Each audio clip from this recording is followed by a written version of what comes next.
तो दोस्तों कैसे हैं आप सभी। B pharma first semester first year की बात चल रही थी। Human anatomy and physiology HAP first हम लोग पढ़ रहे थे। चूँकि समय का अभाव है इसलिए वीडियोस थोड़े से डिले होके आ रहे हैं, लेकिन हाँ एटलीस्ट 2.5-3 यूनिट में करा दूंगा यदि ऐसा माहौल जैसा चल रहा है, इतना मुश्किल भरा माहौल मेरे लिए चलता रहा तब भी। और मेरा एक मोटिव है कि आप क्वांटिटी पे नहीं क्वालिटी पे फोकस करें। तो ऐसा नहीं है कि आप केवल मार्क्स लाने के लिए पढ़ें, आप सीखने के लिए पढ़ें, ये भी मायने रखता है। तो इस लेक्चर में हम लोग, ये 10वां लेक्चर है पहली बात तो। इससे पहले 9 लेक्चर हैं, उन 9 लेक्चर्स को देख आइए, तब आपको समझ आएगा कि हम लोग किस रूल पे चलते हैं, कैसे पढ़ते हैं। और ये study of cellular level of organization चल रहा है, पहली यूनिट का दूसरा पार्ट, और उसका ये 7वां हिस्सा है। यानी इससे पहले इस पार्ट के 6 पार्ट हैं। इस वाले सेलुलर लेवल ऑफ ऑर्गेनाइजेशन के भी 6 लेक्चर अपलोडेड हैं। तो आप यदि वो 9 पहले ना देखें तो वो 6 ज़रूर देखें। इस वीडियो में हमारा टॉपिक हाईलाइटिंग जो कि पढ़ा हुआ है, दैट इज़ सेल जंक्शन। यानी सेल जंक्शन की हम लोग यहाँ बात करने वाले हैं। तो स्टार्ट करते हैं इस वीडियो को, क्योंकि सेल जंक्शन से कभी कभी कॉम्पिटिटिव एग्ज़ाम्स में इनके सिनोनियम से रिलेटेड क्वेश्चन पूछ लिया जाता है, और उसमें लगभग बहुत बड़ा कन्फ्यूज़न होता है और गलत हो जाते हैं कई लोगों के नहीं, 90% लोगों के ये क्वेश्चंस इतने आसानी से सही नहीं जाते, क्योंकि इस टॉपिक पे ध्यान नहीं दिया जाता।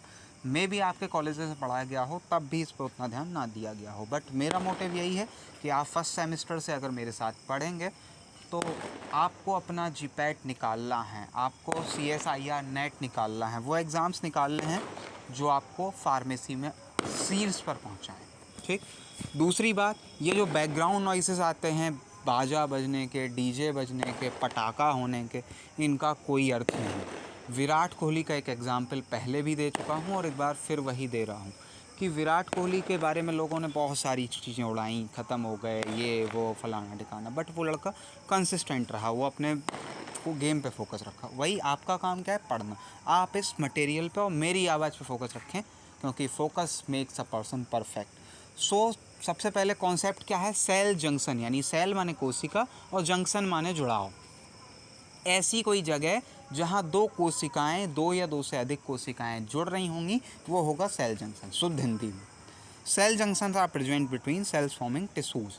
मैंने आपको बताया था कि सेल्स मिलके क्या बनाती हैं, टिश्यू बनाती हैं। स्टार्टिंग वीडियोस इसीलिए मैंने आपको देखने के लिए बोला। तो सेल मिलके बनाती हैं टिश्यूज़, और जहाँ वो मिलती हैं उस पॉइंट को बोलते हैं सेल जंक्शन। ये जो जंक्शंस होते हैं ये हर सेल के कॉन्टैक्ट के बीच पॉइंट पे पाए जाते हैं, और इनका नंबर और जो महत्व है वो एपिथेलियल टिश्यू में सबसे ज़्यादा है। ठीक। एपिथेलियल टिश्यू में ही ये हम जंक्शंस को अभी पढ़ रहे हैं, क्योंकि हमारा फोकस वहीं रहता है जहाँ सबसे अधिक इम्पोर्टेंस है। ठीक है। They play a significant role in the transmission of mechanical stresses.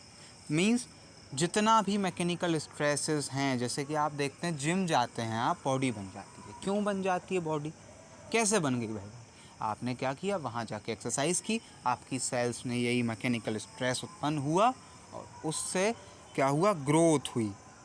और देखिए लास्ट पॉइंट लिखा हुआ है, creation of pathway for communication and in determining the shape of the body. बना ना, बॉडी बनी, वही बात मैं बोल रहा था। They are specialize structures and they do not allow the movement of water solutes and cells from one compartment of the body to another.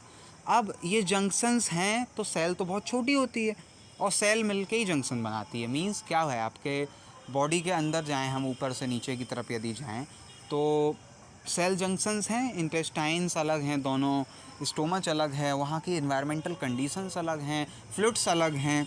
तो अब अगर ये जंक्शंस बीच बीच में हैं तो वो फ्लूइड्स क्या हैं, वो फ्लूइड लिक्विड हैं, वो तैर तैर के बाहर निकल जाएं। सॉल्यूट क्या है, वो तैर के दूसरी तरफ निकल जाए। लेकिन ये ऐसा नहीं होने देते। They are not able to permeate water, solute and other things from one compartment to another. ऐसा नहीं कि एक जंक्शन से दूसरे जंक्शन पे नहीं जा सकता। कंपार्टमेंट की बात है, कंपार्टमेंट से दूसरे कंपार्टमेंट में नहीं जा सकता। इंट्रासेलुलर जॉइंट्स जो हैं वो 3 तरह के होते हैं।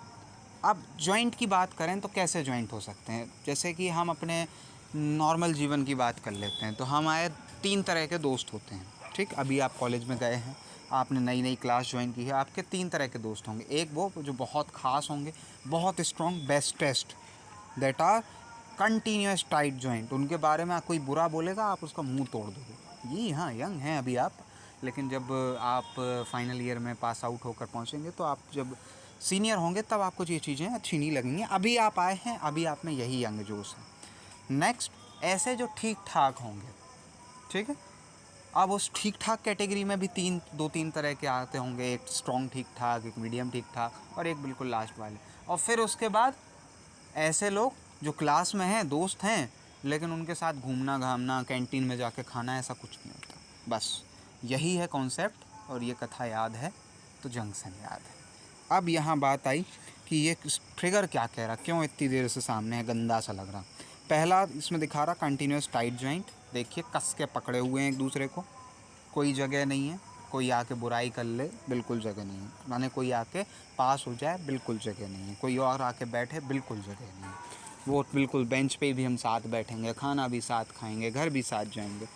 नेक्स्ट इज़ मीडियम, ठीक ठाक दोस्त, हाँ हाँ मतलब हैं साथ, लेकिन इतने ज़्यादा साथ नहीं है, बेस्ट फ्रेंड से ज़्यादा साथ नहीं। तो अब इसमें 3 तरह के होते हैं। पहला जो कि हाँ ठीक ठाक हैं, मिल गए तो बढ़िया है, हाँ हाँ चल रहा है, एडिसन बेल्ट, डेस्मोसोम्स और हेमी डेस्मोसोम, ये तीनों उसी कैटेगरीज को बिलोंग करते हैं। यहाँ देखिए, पहला है एडिसन बेल्ट, यानी अच्छे खासे हैं, मीडियम होने के बाद भी अच्छे खासे हैं और इनसे बहुत अच्छे से सब कुछ चलता है। दूसरा, इससे थोड़ा सा दूर हैं, ठीक। और तीसरे क्या हैं, बिल्कुल किनारे पे हैं, हाँ हाँ। अब इसके बाद आई गैप जंक्शन की बात। देखिए ये सब दिख रहा है, एडिसन बेल्ट, हेमी डेस्मोसोम और डेस्मोसोम, ये तीनों मीडियम वाले जॉइंट हैं, ठीक है, एडहेरिंग वाले जॉइंट हैं। और ये जो लास्ट वाला है गैप जंक्शन, ये हैं बिल्कुल हाँ क्लास में साथ पढ़ रहे इसलिए दोस्ती है, नहीं पढ़ रहे होते तो कोई बात नहीं, ये मिलेंगे तो ठीक है, नहीं मिलेंगे तो भी ठीक है। ये 3 तरह के जॉइंट हैं, यही इनके बारे में लिखा है। और अब बात आई कि इनके सिनोनियम्स, टाइट जंक्शन का जोन्युला ऑक्लिडेंस, एडहेरिंग जंक्शन के तीनों, adhesion belt zonula adherens, desmosome macula adherens, hemi desmosome and the gap junction. Gap junction का दूसरा नाम यहाँ लिखना भूल गया, नेक्सस जंक्शन है। अब थोड़ा सा बुकिस लैंग्वेज पढ़ लेते हैं, वैसे तो सब समझ आ गया, खुद लिख लोगे सब। टाइट जंक्शन जो है वो एपिथेलियल टिश्यू में पाए जाते हैं। हर जंक्शन के लिए एक चीज़ तो आप लिख सकते हैं, एपिथेलियल टिश्यू में पाया जाता है, पहला पॉइंट सब में कॉमन है।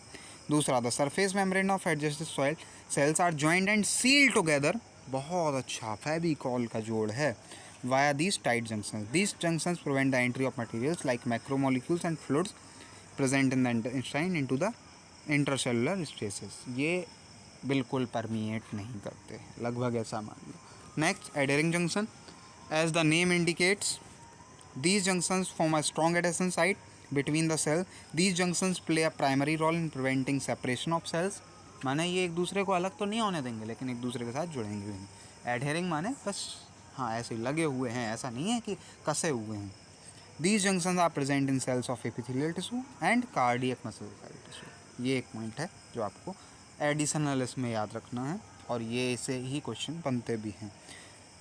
Next, adhering junctions are either present in the form of continuous belt, जो कि बताया, एडेसिव जंक्शन जोन्युला एडहेरेंस, और are found as scattered spot like adhesive junctions known as desmosome. अब इन दोनों के बारे में पीछे फिगर में आपको बताया था। पहले नंबर पे कौन सा था, पहले नंबर पे था आपका, भूल गया मैं भी, पीछे आके वापस देख लेते हैं। पहले नंबर पे एडेसन बेल्ट, दूसरे पे डेस्मोसोम और तीसरे पे हेमी डेस्मोसोम। तो पहला यहाँ दिखा दिया मैंने आपको, adhering junction in presence of as belt यानी, और दूसरा आ गया desmosome. Another type of adhering junction is hemi desmosome. अब हेमी से क्या मतलब है, हेमी का अर्थ है हाफ, मतलब आधे desmosome. The site of occurrence of hemi desmosome is the base of epithelial cell, ये बेस में पाए जाते हैं। यहाँ से MCQ क्वेश्चन बन सकता है, अगर आपकी यूनिवर्सिटी में MCQ से क्वेश्चन आता है और आपको ऐसा लगता है कि आपके जो एक बनाने वाले होंगे पेपर वो थोड़ा डीप पूछ सकते हैं, तो ये क्वेश्चन आप हाईलाइट कर सकते हैं। The aid in the attachment of epithelial cells to the underlying connective tissues. अब आखिरी जो हाँ क्लास में है इसलिए दोस्त, नहीं होते तो कोई बात नहीं, नहीं आएंगे तो कोई दिक्कत नहीं। गैप और nexus junction, they involve the close adherence of adjoining cell membrane. In gap junction channels are form to connect the cytoplasm of two cell, और उनके साथ आप खूब बुराई भी कर सकते हो उनकी, ठीक है, उनकी जो बुरी चीज़ें हैं उनकी बुराई भी होती हैं। अरे यार उसका एटीट्यूड देखो, कल बोला नहीं हमारे साथ, अरे वो कल आया था, उसने वहाँ पार्टी दी अपने बर्थडे की, हमें नहीं बुलाया। Means these channels have low resistance, therefore play a significant role in the conduction of electric signals। ये सिग्नल ही तो ट्रांसफ़र हो रहा, चुगलीखोरी, it is signal transmission from one cell to another. चूँकि गैप है इनके बीच में इसलिए इससे एक दूसरे से जा सकते हैं। These junctions allow direct passage of ions and small molecules from one cell to another. I hope कि बहुत अच्छे से मैं समझा पाया इस चीज़ को आपको। अब जंक्शन से रिलेटेड इतना ही मटेरियल था, इससे ज़्यादा पढ़ने की कोई आवश्यकता नहीं है। तो thanks for watching this video. मेरा नंबर है आपके पास, ये इससे तो कोई क्वेरी आने नहीं वाली। तो मिलते हैं अगले वीडियो में, तब तक के लिए धन्यवाद। जय हिंद, जय भारत।